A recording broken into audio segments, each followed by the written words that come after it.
नमस्कार साथियों, आज हम एक बहुत ही महत्वपूर्ण टॉपिक के बारे में बात करेंगे जो है विनोबा भावे यूनिवर्सिटी के सेमेस्टर 2 एएससी इंग्लिश का यूनिट 2 रेज्यूम सीवी और बायोडाटा, जो आपकी पढ़ाई और कैरियर दोनों के लिए बहुत उपयोगी है। यह टॉपिक अक्सर हम सुनते हैं लेकिन इनके बीच का फ़र्क और उपयोग समझ में नहीं आता। तो चलिए आज इसे आसान भाषा में समझते हैं कि रिज्यूम सीवी और बायोडाटा में डिफरेंस क्या है और ये होता क्या है और आप कैसे एग्ज़ाम में इसे तैयार कर सकते हैं। क्योंकि आपको एग्ज़ाम में रिज्यूम बनाने के लिए आता है सीवी और बायोडाटा, आपको उसमें फॉर्मेट दिखाना पड़ता है कि कैसे आप रिज्यूम को बना सकते हैं और सीवी को आप कैसे बनाते हैं। तो इन फॉर्मेट्स के बारे में भी बात करेंगे कि यदि आपको एग्जाम में किसी भी प्रकार का रिज्यूम सीवी और बायोडाटा लिखने के लिए आ जाए तो आप लिख सकते हैं आराम से। तो सबसे पहले हम लोग देख लेते हैं कि व्हाट इज़ रिज्यूम। रिज्यूम आखिर होता क्या है दोस्तों? A resume is a concise document that highlights your education, skills, experience and achievement relevant to the specific job or field you are applying for. It is typically 1-2 page only। दोस्तों सबसे पहले बात करते हैं रिज्यूम की। Resume वह दस्तावेज है जो आपके कैरियर की झलक देता है। सोचो जैसे किसी मूवी का ट्रेलर होता है जो आपको मूवी के बारे में उत्साहित करता है, वैसे ही रिज्यूम आपके स्किल्स, एजुकेशन और अनुभव का छोटा ट्रेलर होता है। यह सिर्फ 1-2 पेज का होता है और इसे उस जॉब के हिसाब से बनाया जाता है जिसके लिए आप अप्लाई कर रहे हैं। जैसे उदाहरण के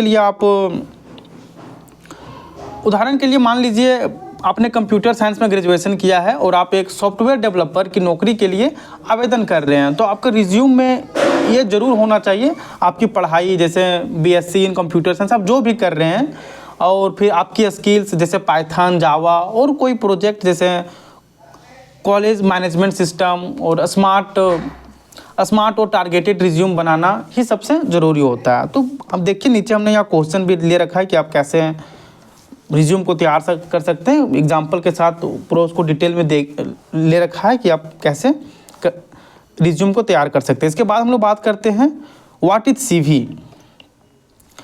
दोस्तों A CV is a detailed document that provides in-depth overview of your academic background, professional experience, skills and accomplishments. It is typically used for academic research or high-level professional position and can span multiple pages। दोस्तों अब बात करते हैं CV की। दोस्तों CV resume से अलग होता है, यह एक डिटेल्ड डॉक्यूमेंट है। इसमें आपके academic achievement, work experience, publication, research और अवार्ड सब कुछ डिटेल में होता है।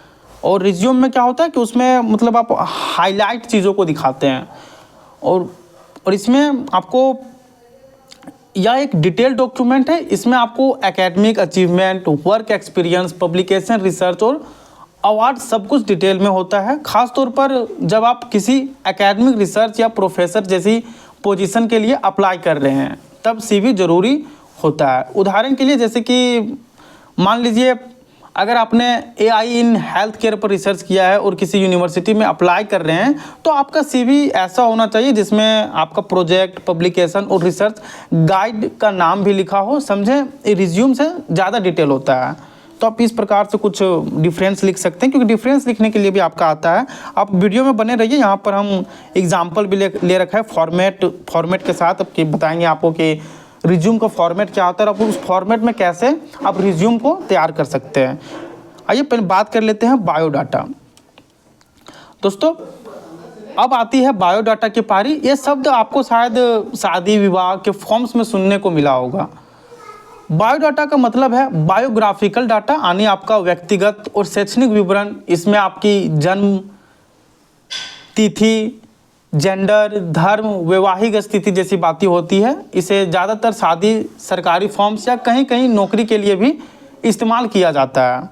तो यही चीज़ को हमने यहाँ पर इंग्लिश में लिख रखा है कि biodata short for biographical data is a more traditional term use to describe a document containing personal details like date of birth, gender, religion, marital status etcetera along with educational and professional information. It is often used in marginal context और in specific government application.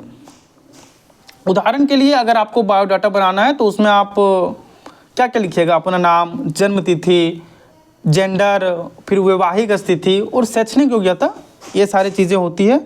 और देखिए यहाँ पर आप इसे screenshot लेके देख सकते हैं, क्योंकि आपको एग्ज़ाम में डिफरेंस भी लिखने के लिए आता है कि difference between resume, CV and biodata, और इसके साथ आपको रिज्यूम तैयार करने के लिए भी आता है। तो यहाँ पर हमने फॉर्मेट ले रखा है और फॉर्मेट के साथ कुछ एग्जाम्पल भी ले रखा है ताकि आपको रिज्यूम से जितने भी कन्फ्यूजन है सारे क्लियर हो सकें। देखिए यहाँ पर है कि a brief and tailored to the job focusing on skills and experience. Resume में सिर्फ ना स्किल्स और एक्सपीरियंस को फोकस करके बनाया जाता है, और CV a comprehensive and detail focusing on academic and professional achievement. और CV रिज्यूम के कंपेयर में थोड़ा डिटेल होता है, और biodata focused on personal and graphical information less common in professional context. दोस्तों बायोडाटा में हम लोग अपना पर्सनल चीज़ों को बताते हैं, जैसे ये सब में भी रहता है पर्सनल, रिज्यूम और CV में भी रहता है, लेकिन इसमें उतना नहीं रहता है। रिज्यूम और CV में क्या होता है, नाम रहेगा आपका, कहाँ से पढ़े हैं, ये सब रहेगा, लेकिन इसमें आपको बायोडाटा में सब चीज़ मेंशन करना होता है। जैसे पूरा डिटेल में मेंशन करना होता है, अपना नाम, फादर्स नेम, मदर्स नेम, और पूरा एड्रेस देना होता है। तो ये सारे डिफरेंस को आप लिख सकते हैं। आइए बात करते हैं फॉर्मेट्स की। रिज्यूम का फॉर्मेट, आपको एग्जाम में किसी भी प्रकार का रिज्यूम बनाने के लिए आ जाए तो आप इस फॉर्मेट के अनुसार आप लिख सकते हैं। रिज्यूम सबसे पहले तो आप पर्सनल डिटेल्स दीजिए रिज्यूम में, जैसे नेम और कॉन्टैक्ट इन्फॉर्मेशन। इसके बाद कैरियर ऑब्जेक्टिव और समरी दीजिए। इसके बाद आपका आता है एजुकेशन डिटेल्स, और फिर इसके बाद वर्क एक्सपीरियंस, स्किल्स, सर्टिफिकेशन और प्रोजेक्ट्स जैसे टॉपिक को लिखें। इसके बाद रेफरेंस दें लास्ट में। रेफरेंस आपका ऑप्शनल होता है, आप दे भी सकते हैं, नहीं भी दे सकते हैं। आइए देखते हैं CV। तो पर्सनल डिटेल्स, इसके बाद CV को देखते हैं। ये तो आपका था रिज्यूम, इसके बाद CV है। देखिए रिज्यूम का हमने यहाँ पर एग्जांपल भी दे रखा है, तो आप यहाँ एग्जांपल देख लीजिए, नहीं तो पहले आप यहाँ पे CV का फॉर्मेट देख लीजिए। CV में आपको पर्सनल डिटेल्स पूरा देना होता है। इसके बाद आपको एकेडमिक बैकग्राउंड पूरा डिटेल में देना होता है कि आप कहाँ से पढ़े हैं, कहाँ से 10+2 ग्रेजुएट हुए हैं, तो ये सारी चीज़ों आपको मेंशन करना होता है CV में, जैसे डिग्री वगैरह, ग्रेड्स वगैरह और इंस्टीट्यूशन वगैरह सभी चीज़ मेंशन करना होता है। इसके बाद आपका आता है प्रोफेशनल एक्सपीरियंस। इसको भी आपको डिटेल में देना होता है, आपको क्या क्या अचीवमेंट रहा और क्या रोल रहा उस सारी चीज़ों में, ये सब आपको देना होता है। इसके बाद रिसर्च एंड पब्लिकेशन यदि हैं तो ये सब आप मेंशन कर सकते हैं। इसी के साथ कोई स्किल्स को आप उसमें मेंशन कर सकते हैं CV में, और अवार्ड्स और अचीवमेंट्स यदि आप पाए हैं तो वो सब है, और रेफरेंस आप लास्ट में लिख सकते हैं। और बायोडाटा का फॉर्मेट कुछ इस प्रकार से होता है, इसमें आपको पर्सनल इन्फॉर्मेशन देना होता है, जैसे name, date of birth, gender, marital status etcetera. इसके बाद आपको कॉन्टैक्ट इन्फॉर्मेशन देना होता है। ये नहीं कि आप एग्जाम हॉल में अपना कॉन्टैक्ट इन्फॉर्मेशन दे दीजिएगा, जैसे नंबर वगैरह आप सही दे दीजिएगा, ऐसा नहीं, कुछ क्रॉस करके आप दे सकते हैं कॉन्टैक्ट इन्फॉर्मेशन। इसके बाद आपको एजुकेशन क्वालिफिकेशन देना होता है कि आप कहाँ तक पढ़े हैं और कहाँ से, जैसे यहाँ पर तो बता दिए हैं, यहाँ पर एजुकेशन क्वालिफिकेशन, सॉरी दोस्तों रुकिए,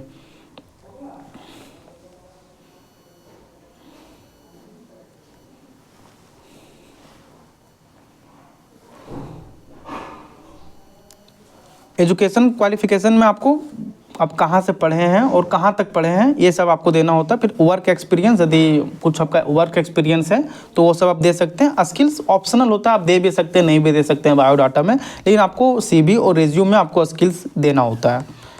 आइए अब देखते हैं एग्जाम्पल रिज्यूम का कुछ। जैसे आप रिज्यूम बना रहे हैं तो मान लीजिए अपना नाम देना होता है, जैसे अमन कुमार, फिर यहाँ कॉन्टैक्ट नंबर आप दे सकते हैं, इसी के साथ ईमेल, और फिर कैरियर ऑब्जेक्टिव जैसे to secure a challenging position in a reported organisation where I can utilise my skills and grow professionally. इसके बाद एजुकेशन को मेंशन कर सकते हैं, जैसे हमने नहीं मतलब यहाँ पर एग्जांपल लिया है BSc इन कंप्यूटर साइंस XYZ यूनिवर्सिटी 2023, और यहाँ पर CGPA, क्योंकि अब तो CGPA चलता है तो यहाँ CGPA आप मेंशन कर सकते हैं। और यहाँ पर क्लास 12 ABC स्कूल 2020 85%, और स्किल्स में आप कुछ जोड़ सकते हैं जैसे प्रोग्रामिंग लैंग्वेज, अब जो भी आपका स्किल है, ये नहीं कि आप यही लिखिए। यदि इस प्रकार का कुछ आता है कि आपको कुछ भी रिज्यूम बनाने के लिए आता है तो आप इसे स्क्रीनशॉट लेकर रख सकते हैं और इसे ही लिख सकते हैं, कोई दिक्कत नहीं है।